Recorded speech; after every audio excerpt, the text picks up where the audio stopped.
الله أكبر الله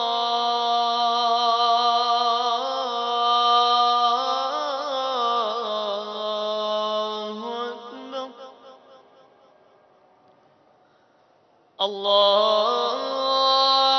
الله أكبر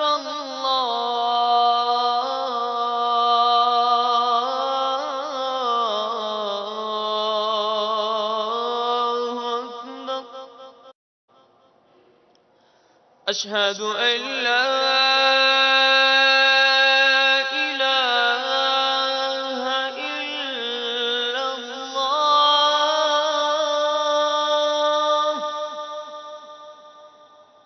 أشهد أن لا إله إلا الله أشهد أن محمدا رسول الله أشهد أن محمدا رسول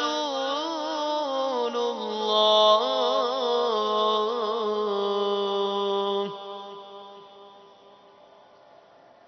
حي على الصلاة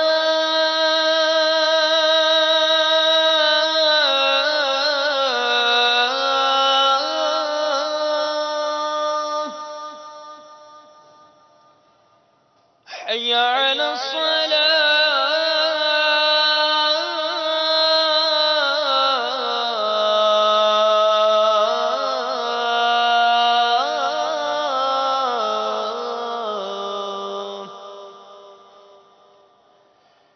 حي على الفلاح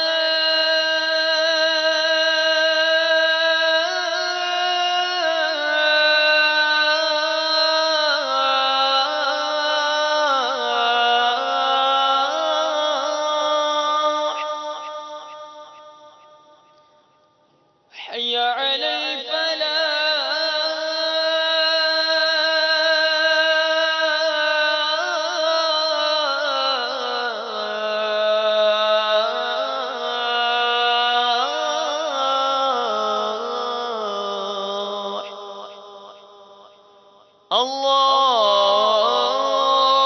الله أكبر الله أكبر لا إله إلا الله اللهم رب هذه الدعوة التامة والصلاة القائمة آت محمدا الوسيلة والفضيلة والدرجة الرفيعة وابعثه مقاما محمودا الذي وعدته وارزقنا شفاعته يوم القيامة إنك لا تخلف الميعاد الصلاة والسلام عليك يا نبي الله وعلى آلك وأصحابك يا نور الله مسلمان ہے اتار تیری عطا سے ہوئی مان پر خاتمہ یا الہی ہوئی مان پر خاتمہ یا الہی صلوا على الحبيب صلى الله تعالى على محمد دعوت اسلامی کے اشاعتی ادارے مکتبۃ المدینہ کی مطبوعہ 419 صفحات پر مشتمل شیخ طریقت امیر اہل سنت دامت برکاتہم العالیہ کی مائناز تالیف مدنی پنجسورہ کے صفحہ 159 پر بحوالہ مجمع الزوائد منقول ہے حضرت سیدنا انس رضی اللہ تعالی عنہ سے مروی ہے کہ نبی رحمت، شفیع امت، شہنشاہ نبوت، تاجدار رسالت صلی اللہ تعالی علیہ وآلہ وسلم نے فرمایا، جس نے نماز کے بعد یہ کہا سبحان اللہ العظیم وبحمدہ لا حول ولا قوت الا باللہ، تو وہ مغفرت یافتہ ہو کر اٹھے گا۔ صلوا علی الحبیب صلی اللہ تعالی علی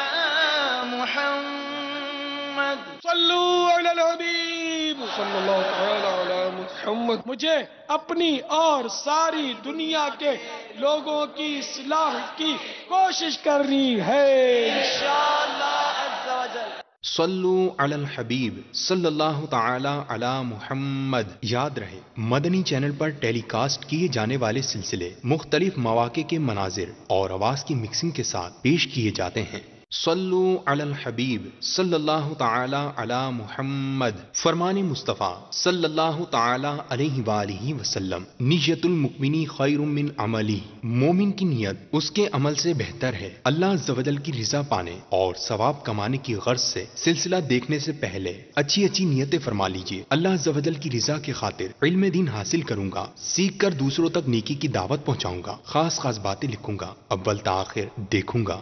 الحمدللہ رب العالمین والصلاة والسلام علی سید المرسلین،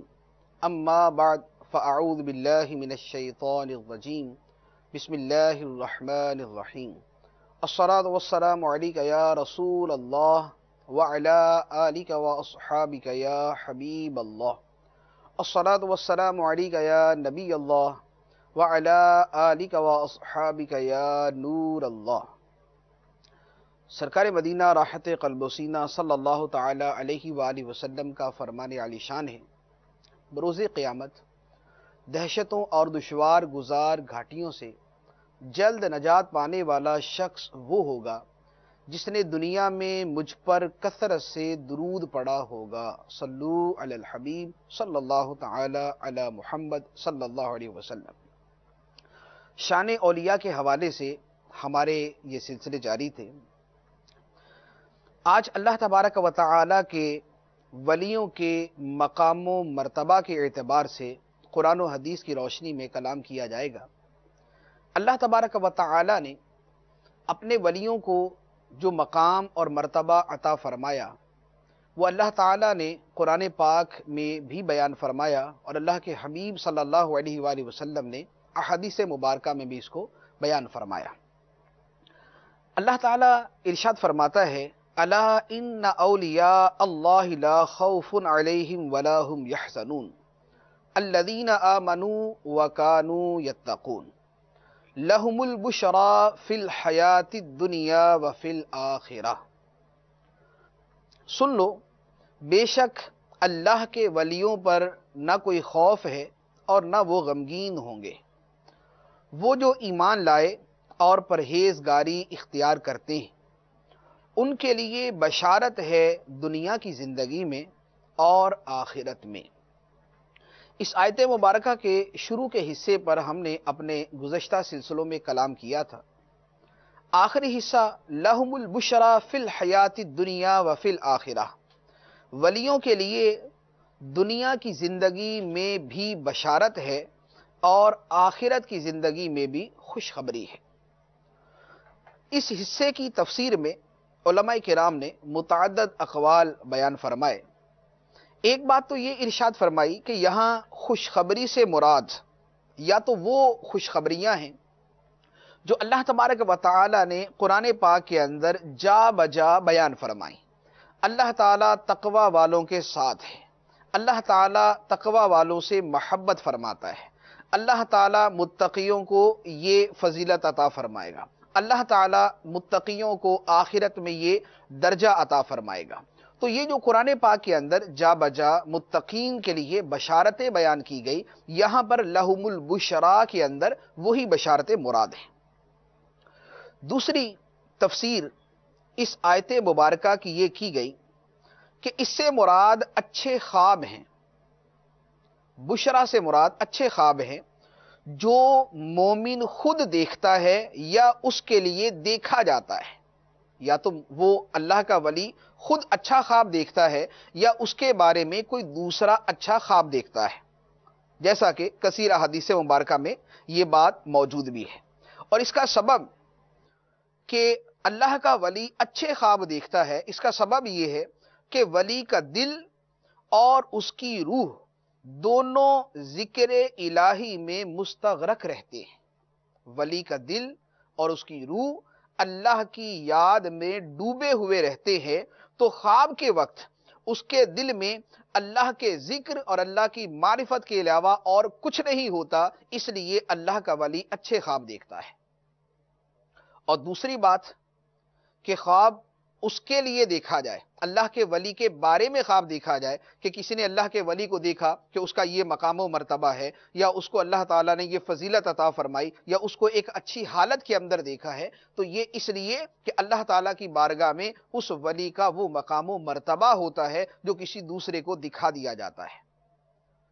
تو اللہ تعالیٰ کی طرف سے اولیاء کے لیے بشارت سے مراد یہاں پر یہ، اور ایک بشارت سے مراد یہ لیا گیا کہ اس سے مراد دنیا کے اندر لہم البشرا فی الحیات الدنیا، ولیوں کے لیے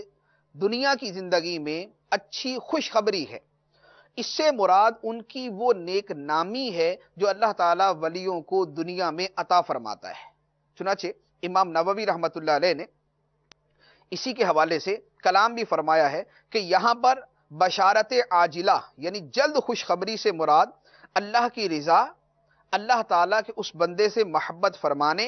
اور مخلوق کے دل میں اس بندے کی محبت ڈال دینا مراد ہے۔ جیسا کہ حدیث مبارک میں ہے بھی کہ اللہ تعالیٰ جس بندے سے محبت فرماتا ہے زمین کے اندر اس کی مقبولیت اتار دیتا ہے، لوگوں کے دلوں کے اندر اس کی محبت اتار دیتا ہے۔ تو یوں ولیوں کے لیے جو دنیا کی زندگی میں اور آخرت میں بشارت ہے، اس کے متعدد مفہوم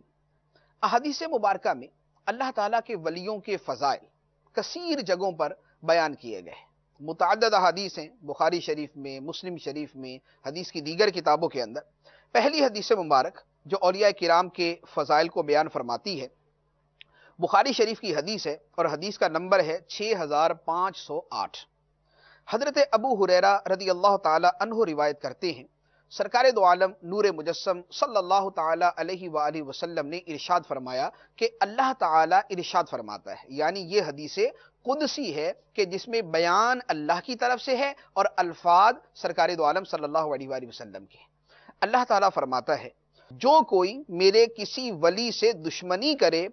اس سے میں جنگ کا اعلان کرتا ہوں، اور میرا بندہ کسی شے کے ذریعے میرا اس قدر قرب حاصل نہیں کرتا جتنا فرائض کے ذریعے کرتا ہے۔ میرا سب سے زیادہ قرب فرائض کے ذریعے حاصل ہوتا ہے،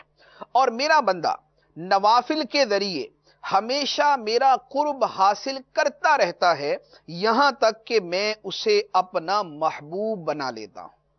بندے کو اللہ فرماتا ہے میں اپنا محبوب بنا لیتا ہوں، اور جب میں اسے اپنا محبوب بنا لیتا ہوں تو میں اس کے کان بن جاتا ہوں جن سے وہ سنتا ہے، اور میں اس کی آنکھ بن جاتا ہوں جس سے وہ دیکھتا ہے، اور اس کا ہاتھ بن جاتا ہوں جس سے وہ پکڑتا ہے، اور اس کا پاؤں بن جاتا ہوں جس کے ساتھ وہ چلتا ہے۔ اور اگر وہ بندہ مجھ سے سوال کرے، مجھ سے کچھ مانگے، تو میں اسے ضرور عطا کرتا ہوں، اور اگر وہ مجھ سے پناہ مانگے تو میں اسے ضرور پناہ عطا کرتا ہوں۔ اس حدیث مبارک میں اللہ تعالیٰ کے ولیوں کی شان کئی انداز میں بیان فرمائی۔ پہلی بات فرمائی کہ جو ولی سے دشمنی کرتا ہے اللہ تعالیٰ اسے جنگ کا اعلان کر دیتا ہے۔ تو گویا جو ولی کا دشمن خدا اس کا دشمن، جو ولی کا دشمن اللہ تعالیٰ اس کے ساتھ جنگ کا اعلان کر دیتا ہے۔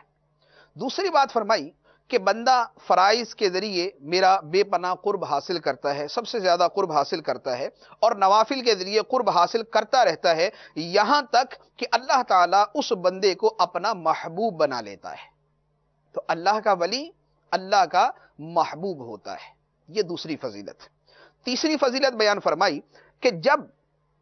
میں اسے اپنا محبوب بنا لیتا ہوں تو اس کے کان، اس کی آنکھ، اس کے ہاتھ اور اس کے پاؤں بن جاتا ہوں، جن کے ذریعے وہ یہ اپنے افعال سر انجام دیتا ہے۔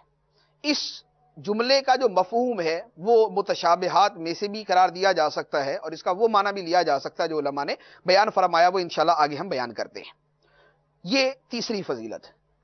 چوتھی فضیلت بیان فرمائی کہ اگر میرا ولی مجھ سے سوال کرتا ہے تو میں اسے ضرور ضرور عطا کرتا ہوں۔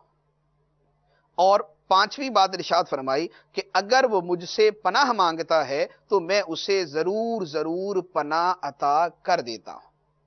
ایک حدیث مبارک میں ولیوں کی شان کی 5 چیزیں اللہ تبارک و تعالی نے بیان فرمائیں، جو حدیث قدسی کے اندر آئیں، اور سرکار دو عالم صلی اللہ علیہ وآلہ وسلم نے اس کو بیان فرمایا۔ اب یہاں پر ایک ایک چیز کو اگر ہم لے کر چلیں جو حدیث مبارک کے اندر بیان کی گئی، پہلی بات فرمائی کہ جو میرے کسی ولی سے دشمنی کرتا ہے میں اسے اعلان جنگ کرتا ہوں۔ اسی لیے اللہ کے ولیوں کی دشمنی، اللہ تعالیٰ کے ولیوں کے ساتھ دشمنی کرنا، ان کے ساتھ معاذ اللہ بغض رکھنا یا ان سے نفرت کرنا یا دوسروں کو اللہ کے ولیوں سے دور کرنا اور ان سے متنفر کرنا اور ان کی شان کے برخلاف کلام کرنا یا ولیوں کی شان گھٹانے کی کوشش کرنا، یہ اتنے سنگین ترین جرائم ہیں کہ اللہ تبارک و تعالی ایسے لوگوں سے جنگ کا اعلان کرتا ہے۔ اور جسے اللہ تعالیٰ جنگ کا اعلان کرے اس کے بارے میں کوئی بعید نہیں ہے کہ اس آدمی کا ایمان ہی چھن جائے، اس آدمی کا ایمان ہی ختم ہو جائے۔ چنانچہ کتابوں میں ایک واقعہ مذکور بھی ہے کہ کسی شخص کے سامنے یہ کہا گیا کہ فلاں آدمی امام اعظم ابو حنیفہ رضی اللہ تعالی عنہ کی گستاخی کرتا ہے، تو اس شخص نے جواب دیا کہ جو امام اعظم ابو حنیفہ رضی اللہ تعالی عنہ کی گستاخی کرتا ہے اس شخص پہ مجھے ڈر ہے کہ وہ دائرہ اسلام سے خارج نہ ہو جائے، اس کا ایمان نہ چھن جائے۔ چنانچہ کچھ دن گزرے، وہ بندہ جو امام اعظم کی گستاخی کرنے والا تھا وہ مرتد ہو گیا۔ اب جس شخص نے یہ کہا تھا کہ مجھے ڈر ہے کہ اس کا ایمان نہ چھن جائے، اس سے پوچھا گیا کہ تم نے یہ کیسے کہہ دیا کہ امام اعظم کی گستاخی کی اور اس کا ایمان چھن جانے کا اندیشہ ہے؟ تو اس آدمی نے جواب دیا کہ میں نے یہ بات ایک حدیث مبارک سے استدلال کرتے ہوئے کہی، اور وہ حدیث مبارک یہ ہے کہ اللہ تعالیٰ کے ولی سے جو دشمنی کرتا ہے اللہ تعالیٰ اسے اعلان جنگ کرتا ہے، اور جب کوئی کسی سے جنگ کرتا ہے تو اس کی سب سے پیاری چیز کو تباہ کرنے کی کوشش کرتا ہے، اور اللہ تعالیٰ کے نزدیک سب سے پیاری چیز آدمی کا ایمان ہوتا ہے۔ تو جو اللہ کے ولی سے دشمنی کرتا ہے اللہ تعالیٰ اس سے جنگ کا اعلان کرتا ہے تو اللہ تعالیٰ اس کے ایمان کو تباہ کر دیتا ہے۔ اور میں نے اسی وجہ سے کہا تھا کہ اس کا ایمان نہ چھن جائے، اور وہی ہوا کہ امام اعظم اللہ کے ولی ان کی گستاخی کرنے کی وجہ سے وہ آدمی بعد میں دائرہ اسلام سے نکل گیا۔ اور جیسے اللہ کے ولی سے دشمنی کا یہ بدتر انجام ہے، اسی طرح اللہ کے ولی کی تعظیم، اس سے محبت، اس کی عقیدت اور اس کے ساتھ حسن اعتقاد کی اپنی برکتیں ہیں۔ چنانچہ اس کے واقعات بھی کتابوں کے اندر مذکور ہیں اور کثیر تعداد کے اندر مذکور ہیں۔ ایک واقعہ جو کتابوں میں لکھا ہے کہ ایک شخص جو بڑا فاسق و فاجر گناہگار آدمی تھا، مرنے کے بعد اس کو خواب میں دیکھا تو جنت میں ٹہل رہا ہے، بڑی اچھی حالت ہے۔ اس سے پوچھا گیا کہ تم اپنے ان اعمال کے باوجود جنت میں کیسے چلے گئے؟ تمہاری بخشش کا ذریعہ کیا بنا؟ اس نے کہا کہ ایک دن میں دریا کے کنارے وضو کر رہا تھا، میں جہاں بیٹھا ہوا وضو کر رہا تھا تو میرے پانی کا بہاؤ جس طرف تھا اس طرف امام احمد بن حنبل رضی اللہ تعالیٰ نے وضو کر رہے تھے۔ میرے دل میں خیال آیا کہ میں وضو کر رہا ہوں اور میرے ہاتھ پاؤں کا دھون پانی سے بہتا ہوا امام احمد بن حنبل کی طرف جا رہا ہے، یہ ادب کے خلاف ہے۔ اس نے اپنے دل کے اندر ایک ادب کی بات سوچی اور کہا کہ پھر میں وہاں سے اٹھ کر امام احمد کے دوسری طرف جا کے بیٹھ گیا کہ میری طرف امام احمد کا پانی آئے، میرے وضو کا پانی امام احمد کی طرف نہ جائے۔ میں نے اللہ کے ایک ولی کا ادب کیا. جب میرا انتقال ہوا اللہ تبارک و تعالی کو ولی کی تعظیم کرنے کی یہی ادا پسند آ گئی اور اللہ تعالیٰ نے اسی کے صدقے میرے سارے گناہوں کو معاف کر دیا. تو ولی کی گستاخی کا وہ انجام اور ولی کے ادب کا یہ صلہ اور انعام ملتا ہے. تو اللہ تبارک و تعالی ہمیں ولیوں سے عقیدت رکھنے والا اور ان کا ادب کرنے والا اور ان کی تعظیم کرنے والا بنائے. تو حدیث مبارک میں پہلا جملہ تھا کہ جو میرے کسی ولی سے دشمنی کرے گا میں اسے اعلان جنگ کرتا ہوں. دوسری بات ارشاد فرمائی کہ بندہ جس قدر فرائض کے ذریعے میرا قرب حاصل کرتا ہے اتنا کسی اور چیز کے ذریعے قرب حاصل نہیں کرتا. یعنی کوئی شخص اللہ تعالی کا قرب ایسے حاصل نہیں کر سکتا کہ فرائض چھوڑ دے اور نوافل میں لگا رہے، کیونکہ فرائض اللہ نے ضروری قرار دیے. تو ولی وہی ہوگا جو فرائض کو پورا کرنے والا ہوگا، جو حرام سے بچنے والا ہوگا. اگر کوئی شخص اس کے برخلاف ہے کہ فرائض ادا نہیں کرتا اور محرمات کا ارتکاب کرتا ہے، اس کے باوجود وہ دعویٰ کرتا ہے کہ وہ اللہ کا ولی ہے، وہ جھوٹا ہے. ایسا شخص کبھی بھی اللہ کا ولی نہیں ہو سکتا. کہ اللہ تعالیٰ جس قدر اپنا قرب فرائض کے ذریعے بندے کو عطا فرماتا ہے اتنا کسی اور چیز کے ذریعے عطا نہیں فرماتا. لیکن ولی صرف فرائض پر ہی محدود نہیں ہوتا، اس کے ساتھ نوافل کی بھی کثرت کرتا ہے. نفل ہر وہ عمل جو فرض سے زائد ہوتا ہے. نفلی نمازیں ہیں، نفلی روزے ہیں، نفلی صدقات ہیں، نفلی دیگر اعمال ہیں. اللہ کا ولی کثرت کے ساتھ وہ نفلی اعمال ادا کرنے والا ہوتا ہے. اور بندہ جب نوافل پڑھتا رہتا ہے تو اللہ تعالیٰ کا قرب اسے ملتا رہتا ہے اور اس کا جو اختتام ہوتا ہے وہ یہ ہوتا ہے کہ اللہ تعالیٰ اس بندے کو اپنا محبوب بنا لیتا ہے. تو ولی اللہ تعالیٰ کا محبوب ہوتا ہے. اسی لیے ولیوں کے ساتھ معاملہ وہ کرنا ہوتا ہے کہ جو اللہ تعالیٰ کے محبوب کے ساتھ کیا جائے، اللہ تعالیٰ کے پیارے کے ساتھ کیا جائے. ان کے ساتھ اگر غلط انداز میں معاملہ کریں گے تو یہ خدا کے پسندیدہ بندے کے ساتھ غلط انداز میں معاملہ ہوا اور اس کا انجام وہ ہوگا جو شروع میں بیان کیا. پھر تیسری بات ارشاد فرمائی کہ اللہ تعالیٰ نے فرمایا کہ جب میں اسے اپنا محبوب بنا لیتا تو میں اس کے کان بن جاتا ہوں جن سے وہ سنتا ہے، اس کی آنکھ بن جاتا ہوں جس سے وہ دیکھتا ہے، اس کا ہاتھ بن جاتا ہوں جس کے ساتھ وہ پکڑتا ہے، اور اس کے پاؤں بن جاتا ہوں جن کے ساتھ وہ چلتا ہے. اللہ تعالیٰ کا کسی بندے کے ولی کے ہاتھ، کان، آنکھیں بن جانے کا مطلب کیا ہے؟ ایک تو اس کا مطلب یہ ہے کہ یہ اس کو متشابہات میں رکھا جائے. اس کا وہ معنی جو اللہ تعالیٰ جانتا وہ ہے، ہم اس کے ظاہر الفاظ کا معنی سمجھتے ہیں، حقیقی مراد جو ہے وہ ہم سے دور ہے. دوسرا وہ جو علماء کرام نے اس کی تشریح کے تحت، اس کی وضاحت کے تحت بیان کیا، اس کا ایک معنی یہ بیان کیا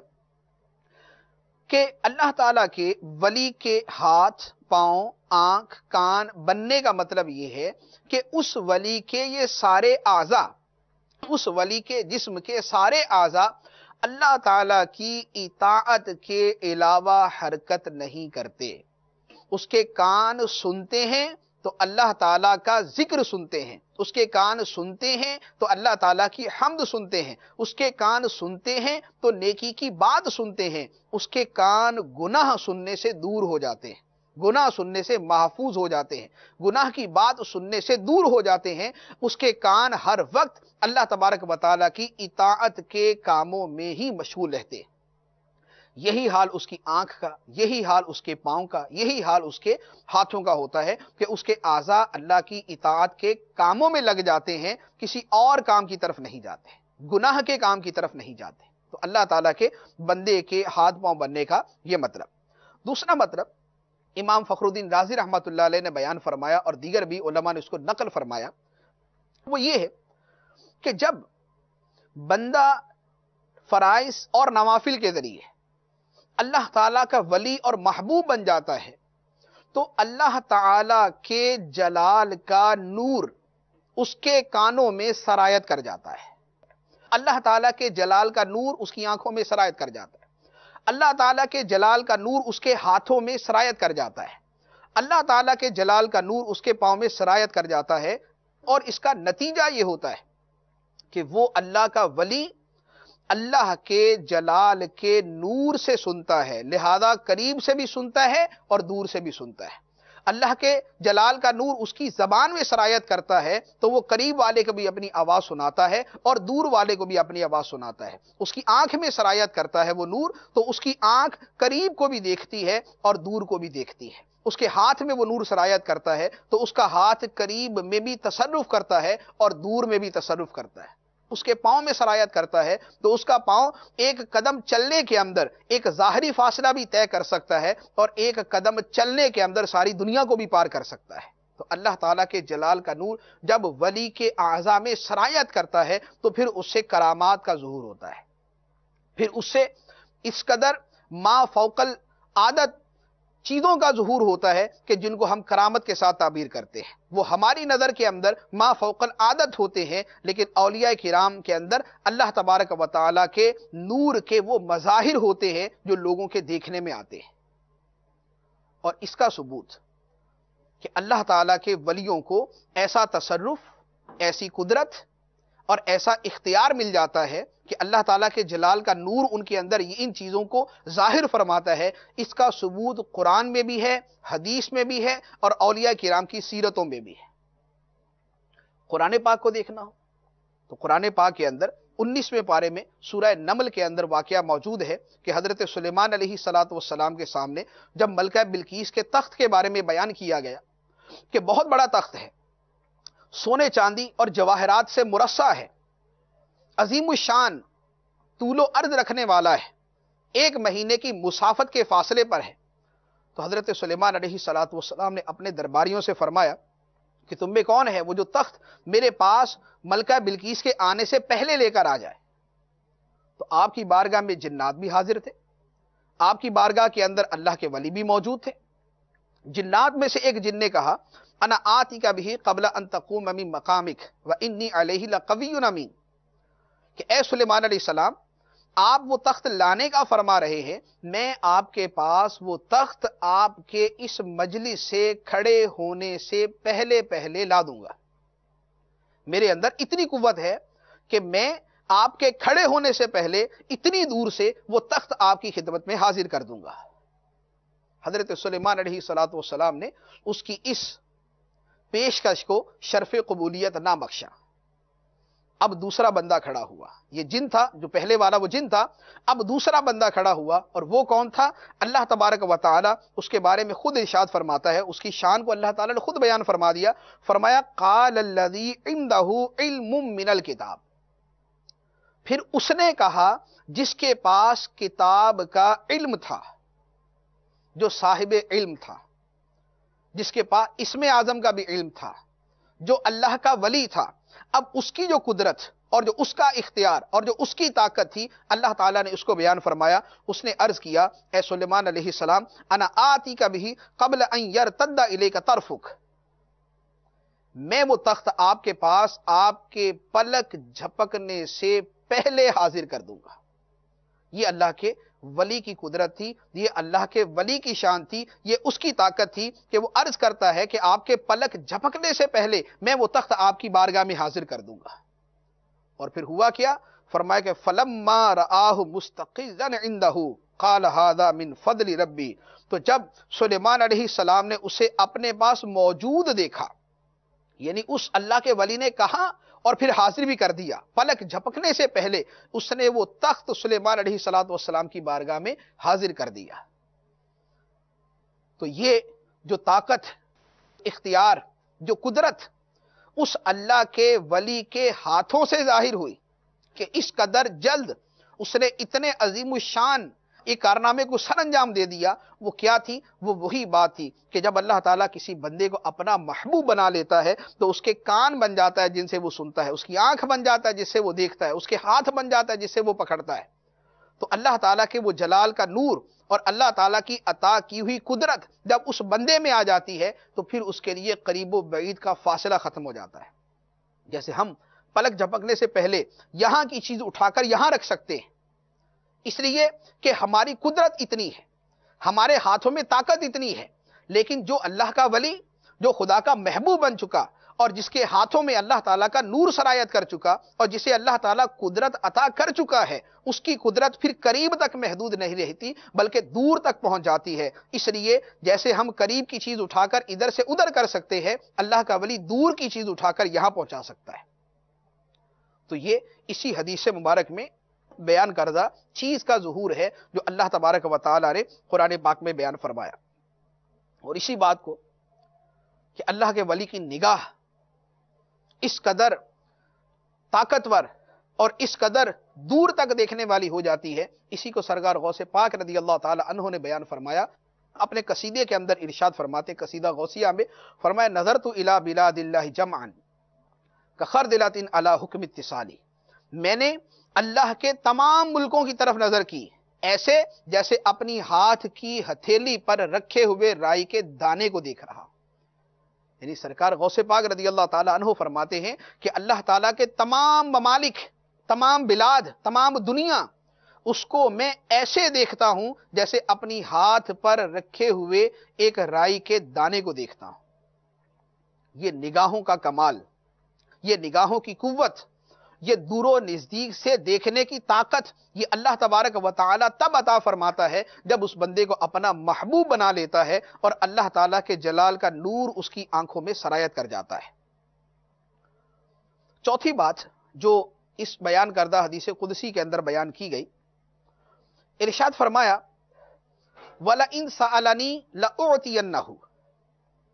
اگر بندہ مجھ سے سوال کرتا ہے، میرا ولی مجھ سے سوال کرتا ہے تو میں اسے ضرور ضرور عطا کروں گا۔ یہ ولی کو ایک بشارت سنائی گئی کہ ولی اگر سوال کرے گا تو اللہ تعالیٰ اسے ضرور ضرور عطا کرے گا، اور اگر وہ پناہ مانگے گا تو اللہ تعالیٰ اسے ضرور ضرور پناہ بھی عطا کرے گا۔ اب ولی کے ساتھ چونکہ اللہ تعالیٰ نے یہ وعدہ فرمایا اور اسے یہ بشارت عطا فرمائی کہ ولی سوال کرے گا تو اللہ تعالیٰ اسے ضرور عطا کرے گا، اسی لیے ہم اللہ کے ولیوں کے پاس جاتے ہیں۔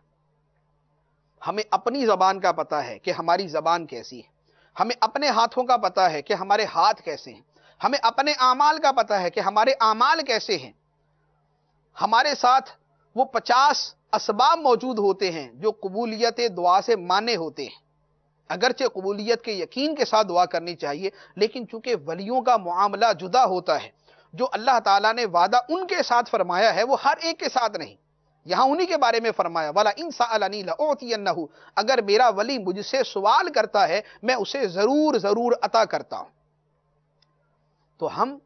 اللہ تعالیٰ کے اسی وعدے کو سامنے رکھتے ہوئے کسی ولی سے جا کے عرض کرتے ہیں کہ اے اللہ کے ولی، آپ اللہ کی بارگاہ میں عرض کر دیں ہماری یہ مشکل دور ہو جائے، ہمارا یہ معاملہ آسان ہو جائے، ہماری یہ حاجت پوری ہو جائے۔ اگر اولاد نہیں تو اللہ تعالیٰ اولاد سے نواز دے، اگر کوئی مشکل میں ہے تو اللہ تعالیٰ وہ مشکل دور کر دے۔ وہ ہم اس امید پر جا کر اللہ کے ولی کی بارگاہ میں عرض کرتے ہیں کہ اللہ تعالیٰ نے اس ولی کے بارے میں فرمایا ہوا ہے کہ اگر وہ مجھ سے سوال کرے گا میں اسے ضرور ضرور عطا کروں گا۔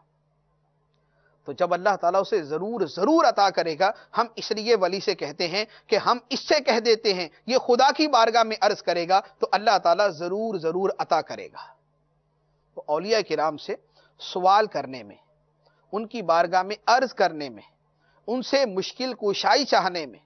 ان کی خدمت میں استغاثہ کرنے کے اندر جو حکمت پوشیدہ ہے وہ یہ حکمت ہے کہ اللہ تبارک و تعالیٰ نے ان کے ساتھ ایسا مضبوط اور مستحکم وعدہ فرمایا ہے۔ تو اللہ تعالیٰ کے ولیوں سے مانگنے کی وجہ یہی ہے۔ اور پھر اس کے ساتھ یہاں تو حدیث مبارک میں یہ فرمایا گیا کہ اگر وہ مجھ سے سوال کرے تو میں اسے عطا کروں گا، اور صرف عطا کروں گا نہیں فرمایا بلکہ فرمایا لَأُعْتِيَنَّهُ۔ یہ عربی کے اعتبار سے اس میں 2 مرتبہ تاکید ہے، میں اسے ضرور ضرور عطا کروں گا۔ لام یہ بھی تاکید کے لیے اور نون مشدد جو آخر میں ہے یہ بھی تاکید کے لیے ہوتا ہے، جس کا مطلب یہ بنتا ہے ایک ہم کہیں کہ میں تمہیں دوں گا، اور ایک ہم کسی سے کہیں میں تمہیں ضرور دوں گا، اور ایک ہے کہ اس سے کہیں کہ میں تمہیں ضرور ضرور دوں گا۔ یہ جو اس میں تاکید اور پختگی پائی جاتی ہے، اللہ تبارک و تعالیٰ نے ولیوں کے ساتھ وعدہ کرنے میں اس پختگی کو بیان فرمایا، وَلَئِن سَأَلَنِي لَأُعْتِيَنَّهُ۔ اگر وہ مجھ سے سوال کرے گا تو میں اسے ضرور ضرور عطا کروں گا۔ اللہ تعالیٰ دنیا و آخرت میں اپنے ولیوں کا قرب، محبت اور تعظیم عطا فرمائے، آمین بجاہ النبی الامین صلی اللہ تعالی علیہ وسلم۔ صلو علی الحبیب صلی اللہ تعالی علی محمد۔ آپ نے ابھی جو سلسلہ ملاحظہ فرمایا اس کے بارے میں اپنے تاثرات اور مدنی مشورے 030126127176 پر SMS یا feedback@madanichannel.tv پر میل کر سکتے ہیں۔ سردار اولیاء ہے میرے غوث پیا جیلانی، سردار اولیاء ہے میرے غوث پیا جیلانی، وہ محبوب سبحانی شہباز لامکانی، وہ قندیل نورانی۔ کیا بات ہے دیکھو علم دین کی، کیا بات ہے دیکھو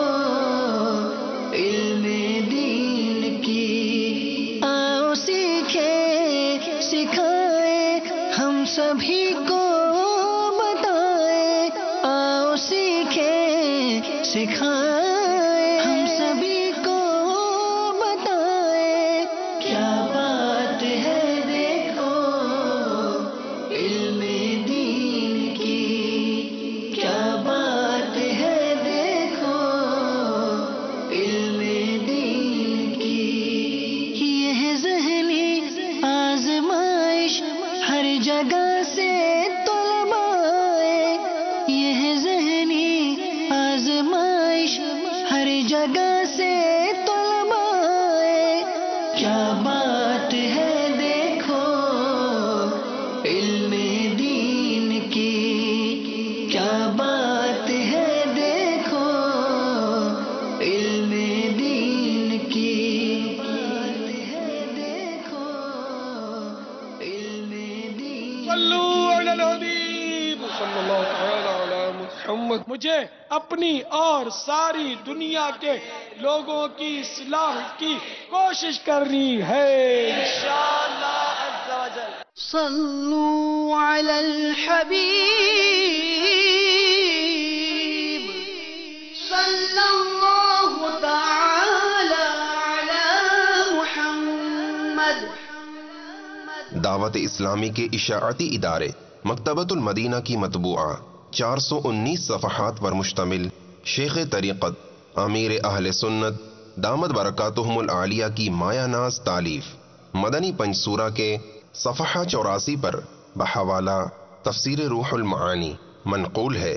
جو کوئی شخص نیا چاند دیکھ کر سورہ ملک پڑھا کرے گا تو مہینے کے 30 دنوں تک وہ سختیوں سے انشاءاللہ عز و جل محفوظ رہے گا، اس لیے کہ سورہ ملک کی 30 آیتیں ہیں اور 30 دن کے لیے کافی ہیں۔ صلوا علی الحبیب صلی اللہ تعالی علی محمد۔